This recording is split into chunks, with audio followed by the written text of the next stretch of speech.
bien bonjour à tous et bienvenue dans cette session où on va vous parler des études à l'ENS. Donc, on va peut-être rapidement se présenter et puis ensuite, donc vous couperez vos micros pour que je puisse faire une présentation et ensuite on répondra aux questions. Donc, moi, je suis Clotilde Policard, donc je suis directrice des études sciences à l'ENS et je vous fais cette présentation depuis le bureau de Louis Pasteur. Et vous voyez derrière moi, vous avez des échantillons en fait de son travail. Donc, je vais passer la parole aux 3 étudiantes qui sont avec nous ce matin. Donc, Valentine Blampin, tout d'abord. Bonjour, donc moi je m'appelle Valentine Blampin. Je suis actuellement en 2e année à l'ENS, inscrite au département de maths. Et actuellement, je suis en Norvège en train de faire mon stage de 2e année au département de maths de l'université d'Oslo. Maintenant, je passe la parole à Nelly Wang-Moussissa. Bonjour à tous et à toutes. Moi, je m'appelle Nelly Wang-Moussissa et je suis en première année de géosciences à l'École normale supérieure. Et actuellement, je suis chez mes parents parce que j'ai dû revenir. Mais voilà, je suis en première année. Et puis, Et enfin, Lise Inel. Oui, bonjour à tous. Alors moi, je suis en 3e année à l'ENS, département de physique pour la majeure. Et j'ai également passé le concours d'entrée sur dossier également au département de géosciences, si jamais certains sont intéressés. Ok, alors je vais commencer à vous parler un petit peu donc, des études à l'ENS. Donc tout d'abord, comme je le mentionnais dans la session précédente, certains d'entre vous étaient peut-être là, il y a 5 voies d'entrée en fait pour venir étudier à l'ENS. Donc, il y a 4 voies qui vous permettent de devenir normalien, soit le concours classe préparatoire aux grandes écoles, soit le concours normalien étudiant qui a 2 formes. Le concours étudiant, on va dire, pour les étudiants de l'université française, le concours de la sélection internationale pour les étudiants ayant étudié à l'étranger, et puis il y a un concours qui est, pour ce qui nous concerne ici, puisqu'on est dans la session sciences, médecine-sciences, qui s'adresse aux étudiants qui sont en faculté de médecine et qui peuvent continuer en parallèle leurs études de médecine en parallèle d'études à l'ENS. Donc, tous ces concours vous permettent de devenir normalien. Et puis, on peut aussi venir étudier à l'ENS en tant que masterien. Nous avons différents masters et je vous en donnerai une liste tout à l'heure. Donc, il y a une large diversité de profils et de compétences grâce à ces voies d'entrée variées, et avec l'idée que vous rentrez à l'ENS justement pour accéder aussi à une très grande variété d'enseignements et de débouchés.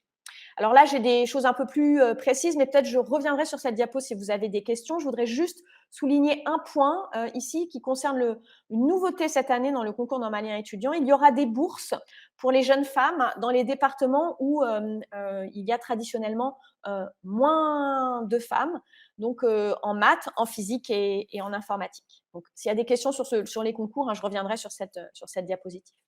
Donc, quand on rentre à l'ENS, quelle que soit la voie d'entrée, et même quand on est masterien, on appartient d'une certaine manière à un département.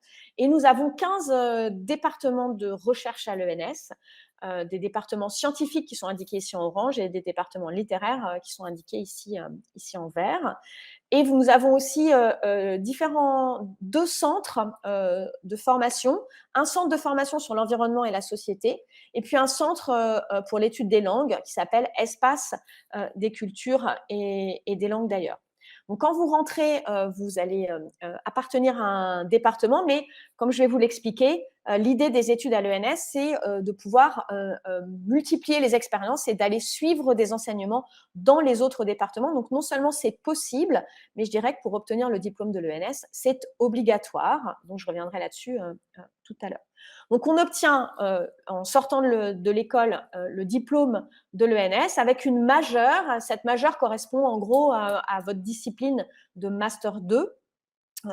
Et on peut obtenir, aujourd'hui, il y a un système de double majeur aussi, si ça vous intéresse, je pourrais expliquer de quoi il s'agit. Et puis, on peut obtenir plusieurs mineurs, donc jusqu'à 2, en fonction de ce qu'on a pu valider dans d'autres disciplines. Donc là, j'ai mis quelques exemples de parcours récents. Donc, vous voyez qu'on peut obtenir, par exemple, quelqu'un a obtenu récemment une double majeure en informatique et en chimie. Il a eu 2 parcours complets en informatique et en chimie. C'est quelqu'un qui maintenant fait une thèse en chimie, mais avec des aspects modélisation.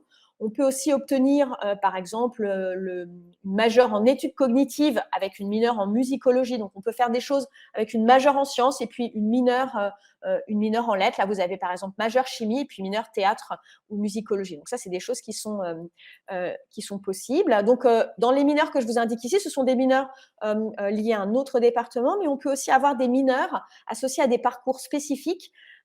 Par exemple, un parcours politique public, si vous avez envie de vous intéresser à des questions autour du management de la recherche ou à la manière dont les sciences vont être utilisées dans l'environnement public, par exemple avec des carrières liées à des grands corps comme l'INSEE ou le corps des eaux et forêts. Donc, on vous encourage à vous former dans ce champ des politiques publiques. Vous pouvez aussi vous former en environnement, donc ce n'est pas un département au sens strict, donc on ne peut pas avoir une majeure environnement aujourd'hui, en tout cas à l'ENS, mais on peut avoir une mineure environnement, et là, ce sont des mineurs qui sont pluridisciplinaires avec des formations à la fois dans les domaines, on va dire plutôt sciences humaines, autour des questions peut-être de politique d'environnement, de législation, et puis aussi scientifiques. Que peut-on faire aujourd'hui dans le contexte de l'environnement? On a aussi des mineurs langue et civilisation, donc qui sont associés à l'apprentissage d'une langue, mais pas uniquement. Il faut aussi acquérir des compétences en civilisation. Et donc, par exemple, là, j'ai pris 2 exemples, langue et culture d'Asie orientale ou langue et culture langue et civilisation arabe. Alors, pour obtenir le diplôme de l'ENS, il faut un minimum de 3 années qui correspondent en général à une année de licence 3, une année de master 1, une année de master 2. Donc, obligatoirement l'obtention d'un master recherche, mais en plus de ce cursus universitaire, on vous demande donc d'acquérir 72 ECTS supplémentaires, soit sur ces 3 années, soit avec la possibilité de faire des années supplémentaires qu'on appelle des années d'étalement qui correspondent à l'université un peu à des années de césure. Et dans le cadre de ce diplôme, on vous demande aussi de valider 3 expériences d'ouverture qui sont à choisir parmi 5 que j'ai répertoriées ici. Donc, une expérience internationale, une expérience collective de recherche, des compétences transdisciplinaires, une expérience hors les murs ou bien une expérience de promotion de la diversité et de l'ouverture sociale. Et puis, depuis cette année, l'ENS a signé les accords de Grenoble. Et donc, à partir de la rentrée, il y aura une formation obligatoire à l'environnement sous forme d'un cours de 20 heures, donc qui sera réparti sur l'année et avec un cours qui sera donné par plusieurs départements. Alors, on peut aussi avoir des doubles cursus à l'ENS, donc obtenir des doubles licences. Donc là, vous avez différents domaines dans lesquels on peut les obtenir. Et puis, on a aussi des doubles cursus, donc diplôme de l'ENS, grande école. Donc là, j'ai indiqué les différentes grandes écoles avec lesquelles, ou différentes écoles avec lesquelles nous avons des accords. C'est ouvert à tous les départements, mais il y a des départements qui sont plus concernés que d'autres, et c'est ceux que j'ai indiqués ici en Italie. Donc, ce n'est pas réservé à ces départements, et ce sont les étudiants qui sont en général les plus intéressés par ce type de cursus. Alors, la formation normalienne, pour obtenir le DENS, elle a plusieurs caractéristiques. C'est une formation par la recherche. Ça veut dire que vous êtes au plus près des laboratoires, les salles de cours sont à côté des laboratoires et on vous encourage à avoir des expériences d'immersion, par exemple, dans les laboratoires. Mais ce n'est pas forcément pour la recherche. On va voir qu'il y a de nombreux débouchés, mais en tout cas, c'est par la recherche, avec un contact très étroit avec les chercheurs. C'est aussi une formation à l'international. Vous avez l'obligation d'aller passer un stage de recherche long à l'étranger. Il y a une très grande liberté, je reviendrai là-dessus, en particulier avec la possibilité d'avoir des projets très spécifiques.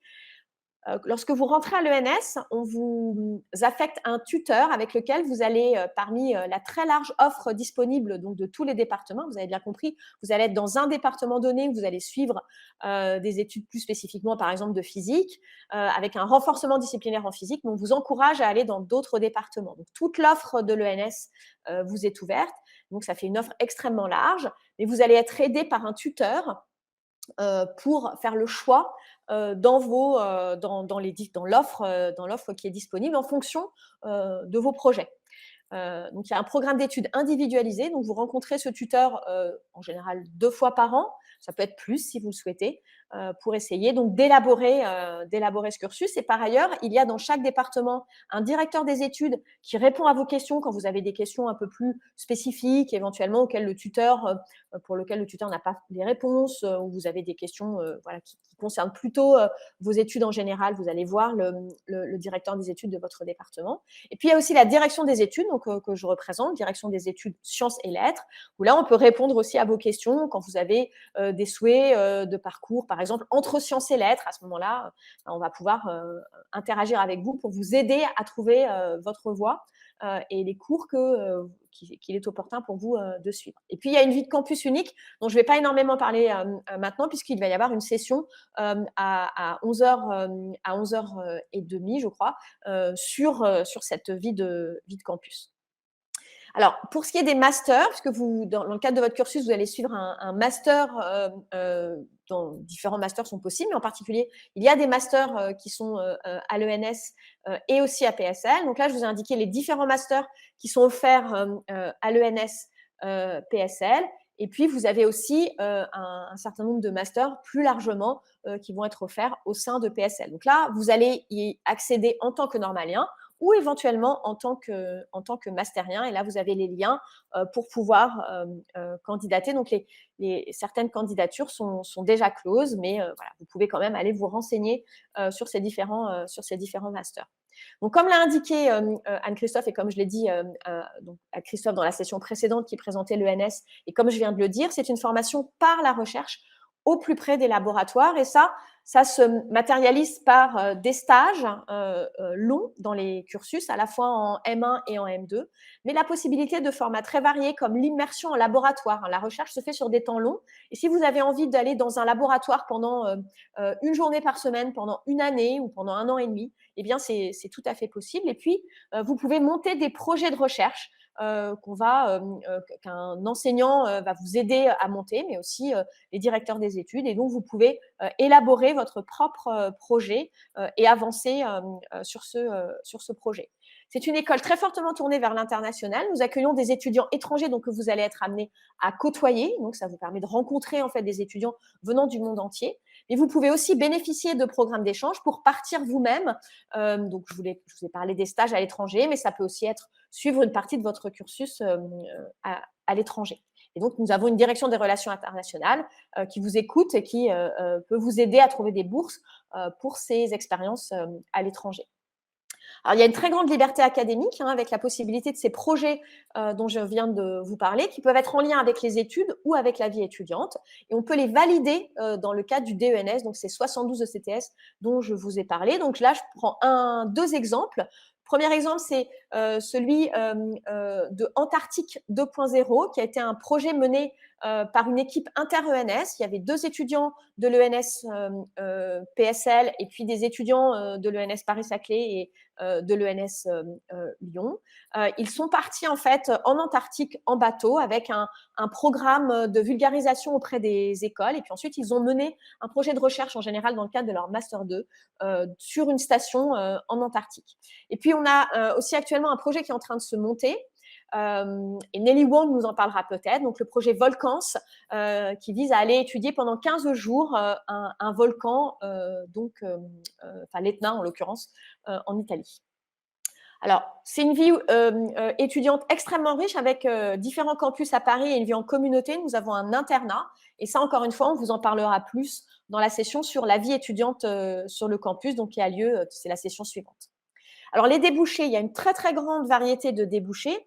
Nous souhaitons casser l'image sur laquelle on rentre à l'ENS pour devenir enseignant ou chercheur. Donc, absolument pas. On rentre à l'ENS et on est formé par la recherche, mais avec une très grande variété de débouchés.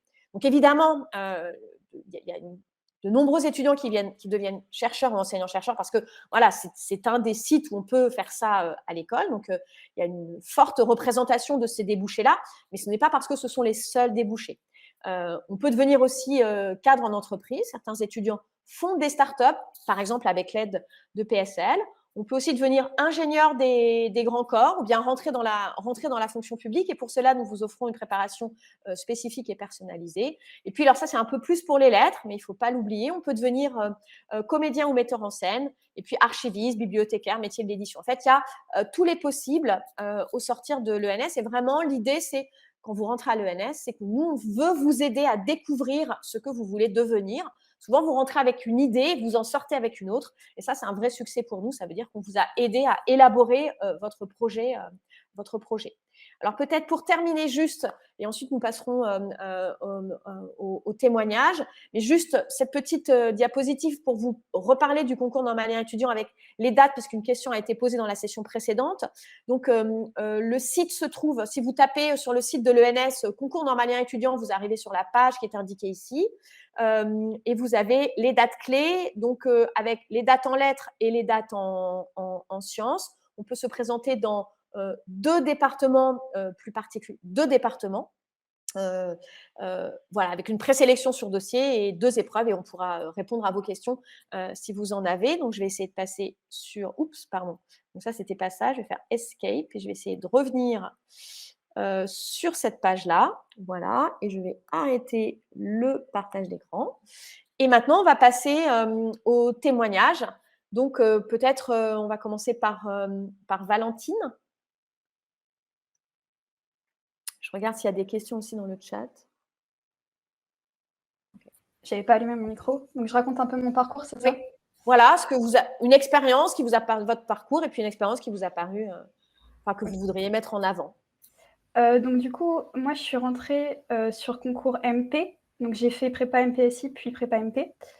Donc j'ai passé le concours maths physique, donc sans informatique, mais en fait, ce qui me plaisait le plus, c'était l'informatique, pas tellement la physique. C'était plus un choix stratégique de passer ce concours-là. Mais du coup, quand je suis rentrée, j'ai choisi de faire en première année une double licence mathématiques et informatique. Donc pourquoi j'ai fait la double licence? Parce qu'en fait, comme a dit Clotilde Policard, en fait, le minimum de cours que vous devez prendre, donc je parle pour le département mathématiques, le minimum de cours pour valider le diplôme en mathématiques est assez faible. Et donc, en fait, ça vous permet de faire des cours dans d'autres disciplines. Donc moi, j'adorais l'informatique, donc je voulais ça. Donc j'ai fait des cours d'informatique et en fait, j'ai réalisé que ça me permettait à peu près de valider la double licence.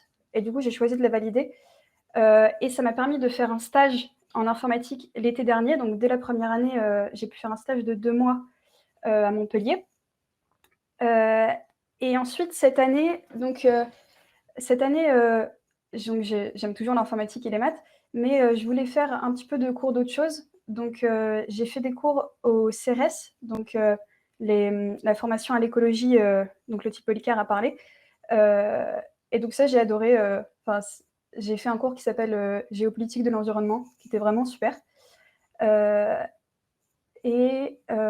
que je peux raconter? Donc,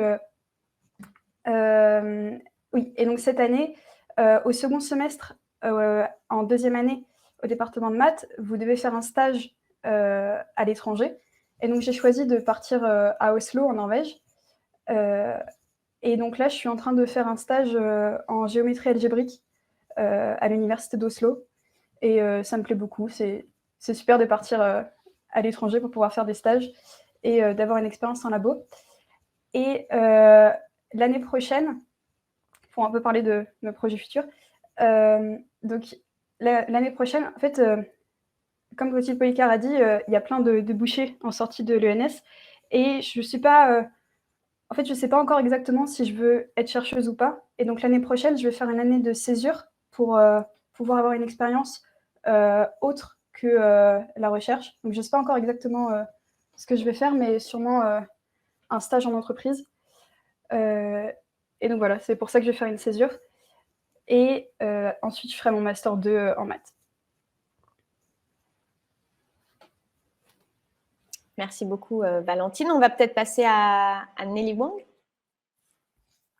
Donc, bonjour à toutes et à tous. Moi, c'est Nelly Wang et je suis en première année de géosciences.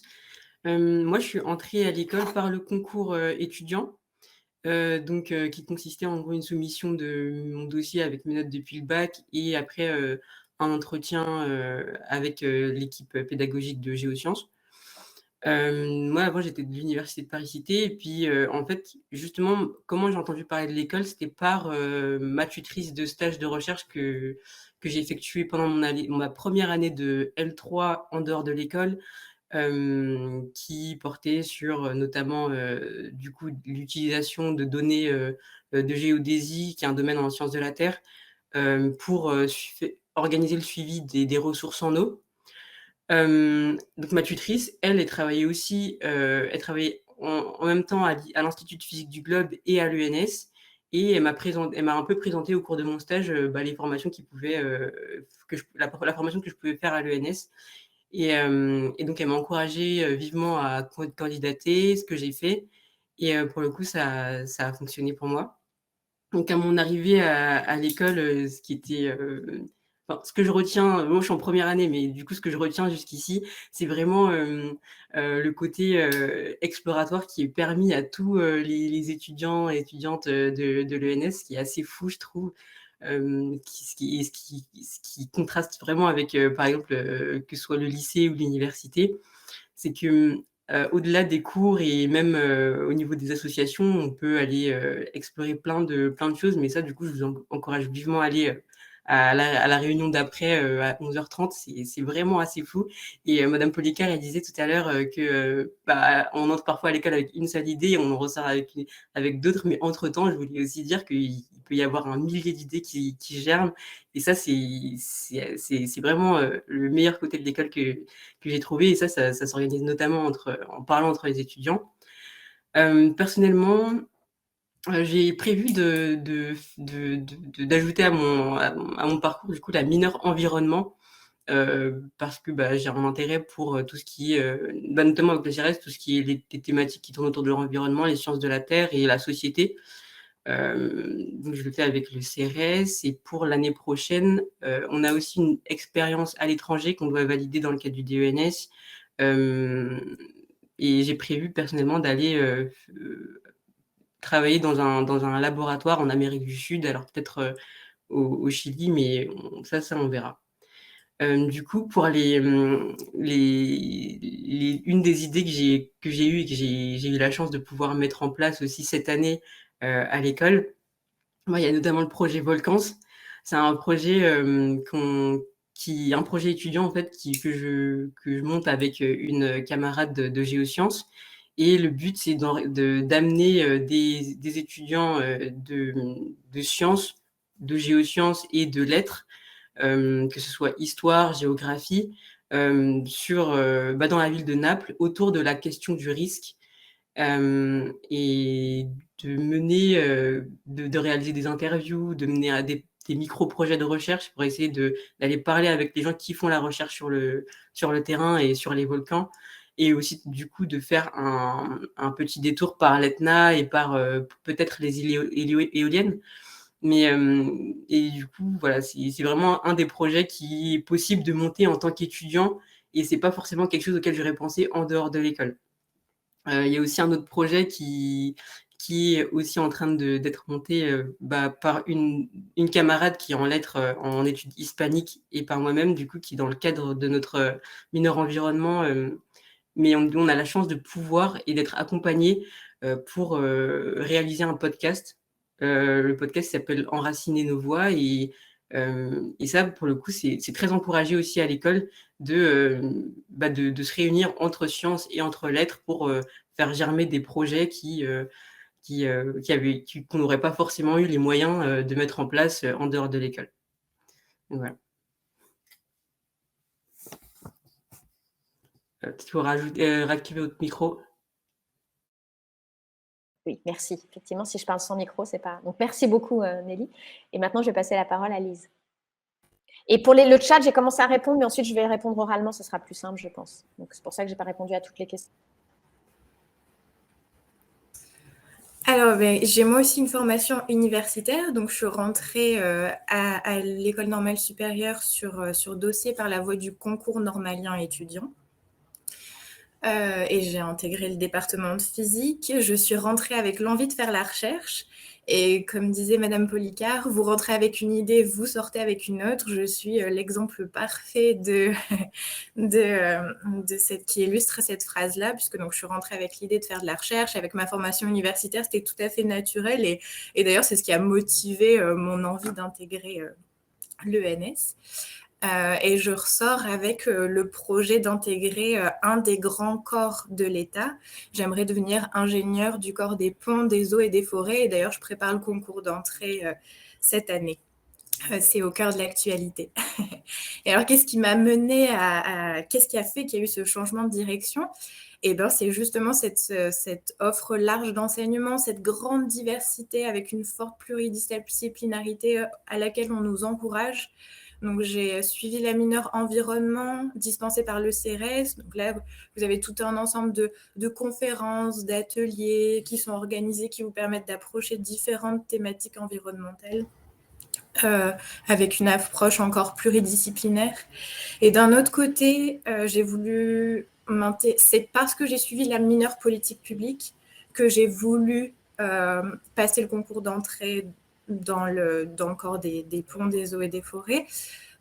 Pourquoi ? Parce que la mineure politique publique, c'est du droit, des sciences sociales, de l'économie, tournée vers l'action publique. Et en fait, c'est mes premiers cours de droit qui m'ont vraiment fait réaliser que qu'il y avait quelque chose à exploiter, que finalement, ce n'était pas que la physique, il y avait aussi ces enseignements en droit qui m'ont beaucoup plu.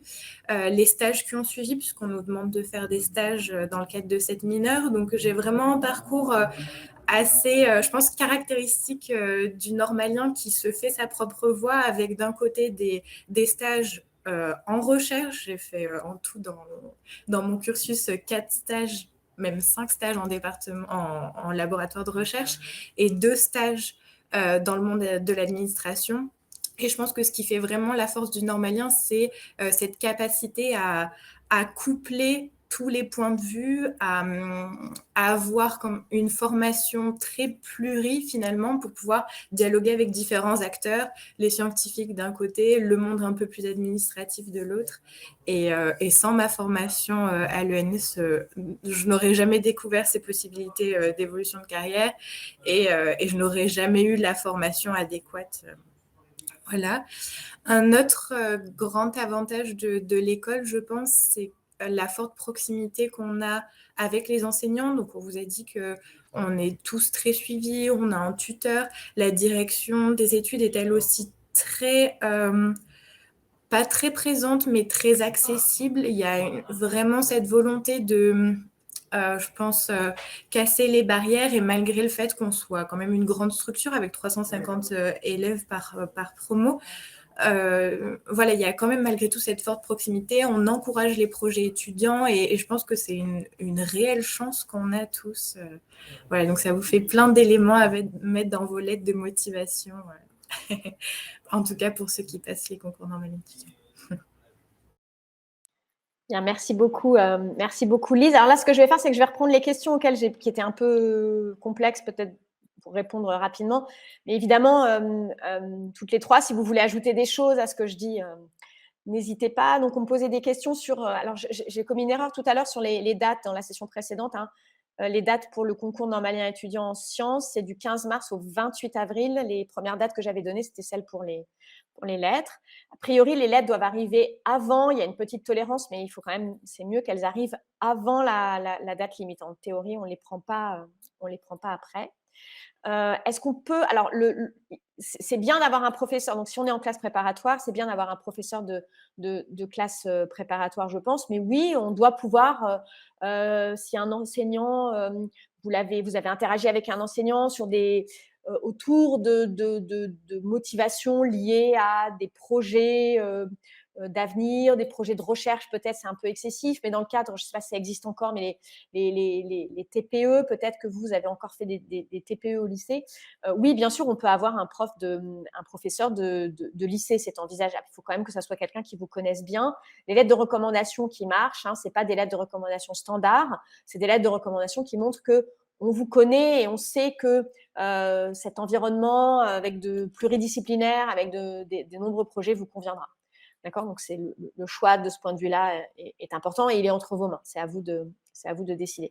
Ça peut être un enseignant auprès de qui vous avez fait un professeur ou un chercheur auprès de qui vous avez fait un stage. Pour ceux qui sont en université, si vous avez fait des stages, c'est quelque chose qui est aussi tout à fait possible. Je dirais même, je recommandé, je pense. Alors, il y avait la question médecine, sciences, médecine, humanité. Donc, après, on peut s'inscrire je pense qu'on peut s'inscrire aux deux. On peut s'inscrire à un seul si on veut, c'est tout à fait possible. Ce dont il faut avoir conscience, c'est qu'on ne peut se présenter que dans 2 départements. Donc, si on se présente au concours normalien étudiant, on peut choisir physique et chimie, par exemple, ça c'est possible. On peut choisir aussi physique et philo, c'est aussi possible.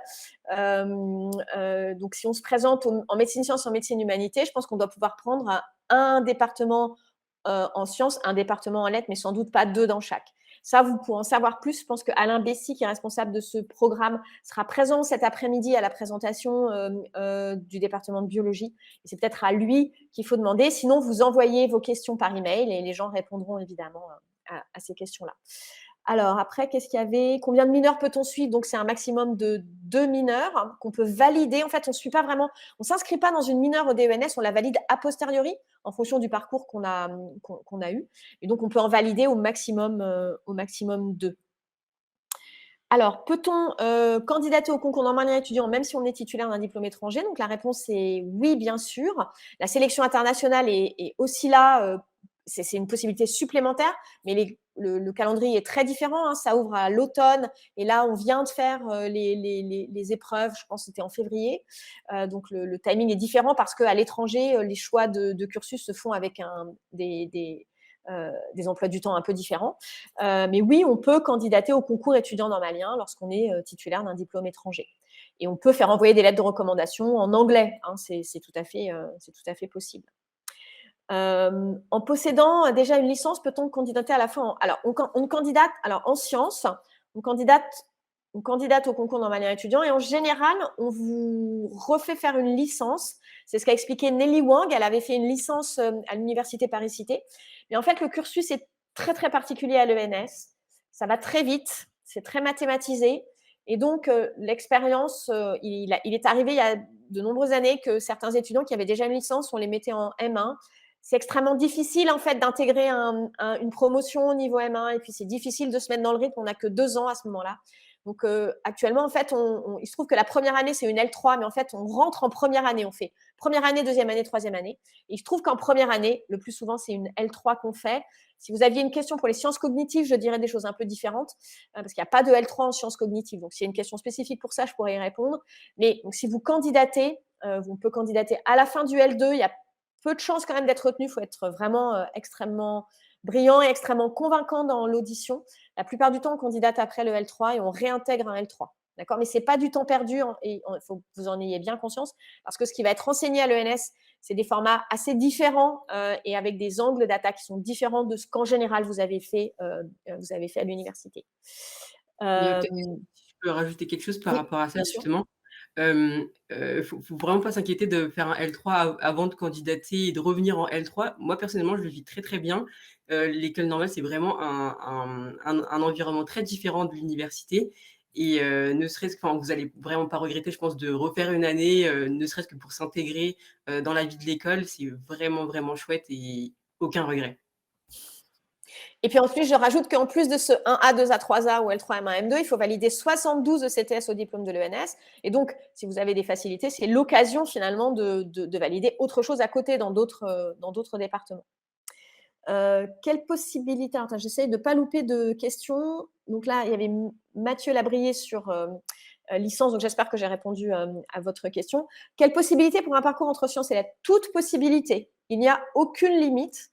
Vous souhaitez, je vais prendre l'exemple d'une étudiante qui était en chimie, qui avait fait un parcours chimie classique. Bon, elle revenait de l'étranger, donc ça répond aussi à la question de Evelina Gatti. C'était une étudiante grecque qui a candidaté. Elle avait pas candidaté à temps pour le concours de la sélection internationale, donc elle s'est présentée au concours normalien étudiant.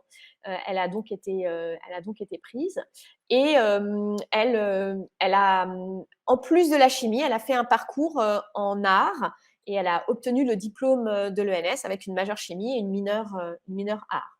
Donc, tout est possible. Ça n'est pas simple, hein, parce que lorsque vous êtes dans la mineure, vous êtes mélangé avec les étudiants pour lesquels c'est une majeure. Il n'y a pas des cours de mineurs en art. Si vous allez en art, vous allez suivre les cours avec les gens qui suivent les cours de la majeure art. Voilà. Donc, en fait, ça demande quand même un certain travail, mais c'est ce qu'on met en avant. C'est-à-dire que c'est pas, on ne fait pas de l'initiation au théâtre. Vous obtenez le cours, la mineure théâtrale, enfin en art, avec format théâtre, enfin, version théâtre, éventuellement. Voilà. Donc, c'est important d'avoir ça. Donc, il y a toute possibilité de faire ça, mais attention, hein, voilà, c'est avec les étudiants qui suivent ces cursus-là. Donc, voilà, il y a une certaine difficulté quand même, mais il faut pas hésiter à le faire. Alors, en sortant de BUT 3e année, dans quelle année peut-on espérer rentrer? Alors, en fait, ça, il faut il faut déposer on pourra rentrer qu'en première année, de toute façon. Et donc, il faut déposer votre dossier. Donc, il faut avoir conscience que le diplôme de l'ENS, hein, quelle que soit la discipline, il est quand même très formel et très mathématisé. Donc, il faut être sûr que ça vous corresponde. Et donc, pour savoir si c'est le cas, je vous encourage d'aller assister aux présentations de cet après-midi des départements qui vous intéressent pour poser des questions, voilà, et voir si ça vous intéresse. Combien de lettres de recommandation? Ça peut être une, ça peut être deux, c'est pas la peine d'en envoyer 36. Moi, je dirais une d'un professeur actuel, et ça peut être une d'un professeur de lycée, comme l'a proposé une personne. Ça peut être une d'un professeur ou d'un chercheur avec qui vous avez fait un stage. Voilà. C'est pas la peine d'avoir plus que 2 lettres. On peut, mais je veux dire, je suis pas sûre que ça soit utile. Il vaut mieux que ce soit des lettres vraiment de gens en qui vous avez confiance, c'est-à-dire qui vous connaissent bien et qui vont pouvoir vraiment, ils vont pas juste faire une lettre bateau, mais il faut que ça soit une lettre qui indique qu'ils vous connaissent et qu'ils parlent de vous. Alors, étudiant en CPGE-MP option info, peut-il présenter un dossier en maths et en info à la fois? Alors, à ma connaissance, je crois que le département de mathématiques, mais allez à la présentation, les 2 présentations maths et info sont disjointes cet après-midi, donc vous pouvez aller aux 2. Je pense que le département de maths ne reçoit plus, ne regarde pas les dossiers des étudiants venant de CPGE, mais il faut vérifier avec eux. Ça va dépendre, ce concours normalien étudiant va dépendre de chaque département, et donc il y a des politiques différentes en fonction du vivier, pour des raisons qu'on pourrait expliquer. Si vous aviez des questions là-dessus, je pourrais l'expliquer. Mais donc, je pense qu'en maths, on ne prend plus d'étudiants venant de CPGE. Je ne sais pas ce qu'il en est en informatique. Mais si vous veniez de l'université, hein, après une CPGE-MP, vous faites une année d'université, c'est envisageable. Oui, vous pouvez présenter un dossier à la fois en maths et en info. Et par ailleurs, il y a un cursus, une fois qu'on est rentré à l'ENS, il y a un cursus mixte maths-info qui existe. Alors, un exemple pardon, oui. Juste, pour valider, donc, oui, donc c'est bien au département de maths. À ce que j'ai compris, donc, comme il y a très peu de places au concours étudiant par rapport au nombre de places pour le concours CPGE, le concours étudiant est réservé au parcours universitaire. Par contre, en info, alors je ne sais pas si ça a changé, mais je connais un 3e année qui est rentré sur concours étudiant alors qu'il venait de CPGE. Voilà. Donc ça, il faut vraiment vous renseigner et demander aux enseignants qui sont responsables, donc aux directeurs des études de ces départements qui seront là cet après-midi. Alors, est-ce que je peux montrer un exemple d'emploi du temps? Alors, la réponse est non, là, j'en ai pas. Je voulais en montrer un, mais ça n'a pas marché. Je n'ai pas pu mettre de pièces jointes, en fait. Je peux partager mon écran, si vous voulez. Oui, peut-être. Ouais. Normalement, pour partager une pièce jointe, il faut faire… dans partager, il y a un truc qui s'appelle partager un média. Et je crois qu'on peut partager une pièce jointe. Je peux faire, hop, voilà, ça c'est un exemple d'emploi du temps avec de la physique en orange, de la politique publique en bleu et du CRS en vert. Voilà. Alors, donc Virgile Caillot est intéressé par la paléontologie. Vers quel département faudrait-il que je candidate? Moi, je dirais géosciences, ça me paraît adapté. Peut-être biologie aussi. Peut-être biologie, il y a des possibilités de revenir en paléontologie. Après, il y a aussi le département de sciences de l'Antiquité, mais je ne sais pas si vous êtes plutôt scientifique ou plutôt littéraire. Il y a le département de sciences de l'Antiquité aussi qui pourrait, où il y a de l'archéologie. Donc c'est DSA, si vous voulez aller écouter cet après-midi les chercheurs de ce département, c'est possible. Alors, le guide, oui, il y a un guide et normalement, j'ai mis le lien. Voilà, merci Lise. Et dans le chat précédent, j'avais aussi mis le lien vers ce guide. Donc, oui. Donc, c'est un guide qui a été rédigé. Alors, attention, ce n'est pas un guide qui est fait par les enseignants, c'est un guide qui a été rédigé par les étudiants, pour les étudiants, essentiellement pour le département de physique, mais finalement, il y a des conseils assez généraux qui valent pour tous, donc n'hésitez pas à aller le regarder.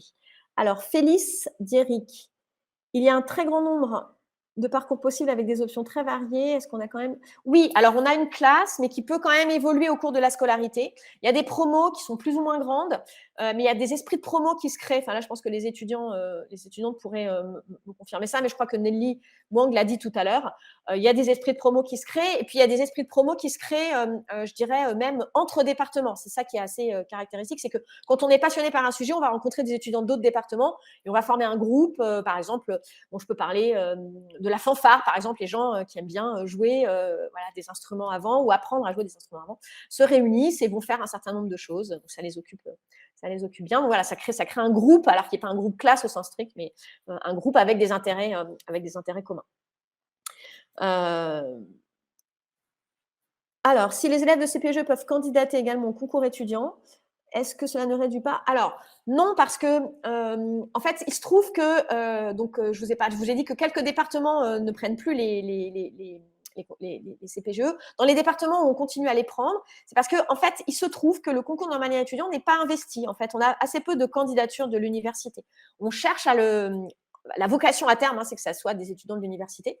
Mais en fait, il y a assez peu de candidatures. Donc, en fait, on ne pourrait pas remplir sur la base des simples candidatures venant de l'université. Donc, en fait, ça ne réduit pas à la peau de chagrin du tout. En fait, il y a vraiment en plus un bénéfice qui est donné. On favorise les étudiants venant de l'université. Et donc, voilà, c'est pour cette raison qu'on fait ça, c'est parce qu'il n'y a pas assez de candidats aussi venant de l'université. Donc, si vous venez de l'université, faites de la publicité. Nous attendons vos candidatures avec impatience et nous espérons vous voir. Alors, les élèves normaliens ont une rémunération contrairement aux étudiants. Et pourquoi? Donc, c'est que quand on rentre sur le concours CPGE, c'est un concours particulier, c'est un concours de recrutement dans la fonction publique. Donc, vous devenez élève, fonctionnaire, stagiaire, vous devenez fonctionnaire. Et c'est la raison pour laquelle vous avez un salaire. Et c'est aussi la raison pour laquelle vous devez 10 années à l'État. Vous êtes payé pour faire vos études. Vous avez donc l'engagement décennal. Vous devez travailler 10 années pour l'État. C'est des différences de statut qui sont des différences historiques qu'on ne peut pas gommer au niveau de l'aspect fonctionnaire, mais qu'on essaye de gommer. Je vous ai dit, une fois que vous êtes rentrés, nous, les enseignants, on ne fait plus de différence. Et surtout, on essaye de trouver des solutions pour avoir des bourses pour le plus grand nombre. On ne peut pas donner des bourses à tous, mais Anne-Christophe l'a mentionné dans la session précédente. Pour les étudiants boursiers qui ont des bourses Crous, on va augmenter cette bourse grâce à la fondation de l'ENS.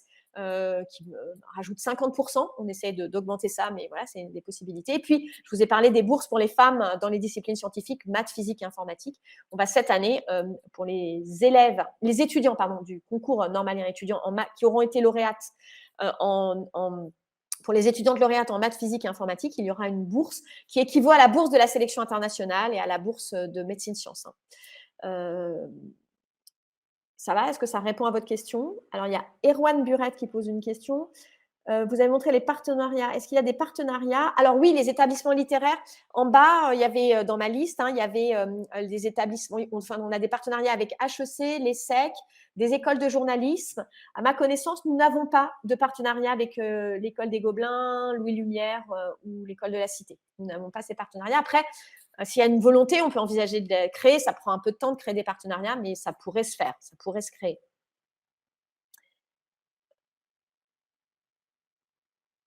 Les études sont-elles gratuites? Alors, il y a des frais d'inscription qui sont extrêmement réduits. Je ne me souviens plus de la valeur. Peut-être que les étudiantes, vous pourriez me l'indiquer. Je crois que c'est autour de 310 €. Ouais, donc, sachant que ça, c'est voilà, c'est quelque chose comme ça. Ça, c'est une année universitaire normale. Sachant que quand on est boursier, évidemment, on peut être exonéré. Sachant que les années d'étalement dont on vous a parlé, qu'on a aussi mentionné comme étant des années de césure, eh bien là, on paye un demi-tarif. Alors, je crois que c'est terminé. Je ne sais pas si on est encore enregistré, mais on va devoir s'interrompre. Si jamais vous aviez des questions, vous n'hésitez pas à nous écrire, donc en particulier nos adresses mail, c'est prénom.nom@ens.psl.eu. Donc moi, je peux répondre à vos questions évidemment. Je vais le mettre dans le chat pour que vous ayez ces coordonnées si vous avez encore, vous avez encore accès à ça. Je pense que je n'ai pas fait de faute d'orthographe, je vérifie. Non. Voilà, donc n'hésitez pas. Il y a aussi des questions qu'on peut poser au niveau des concours. Il y a des adresses spécifiques quand vous rentrez sur le site de l'ENS et que vous tapez concours, vous aurez toutes ces informations. Quand vous avez des questions spécifiques sur les concours, vous pouvez écrire à des adresses où on vous donne des informations sur ces concours.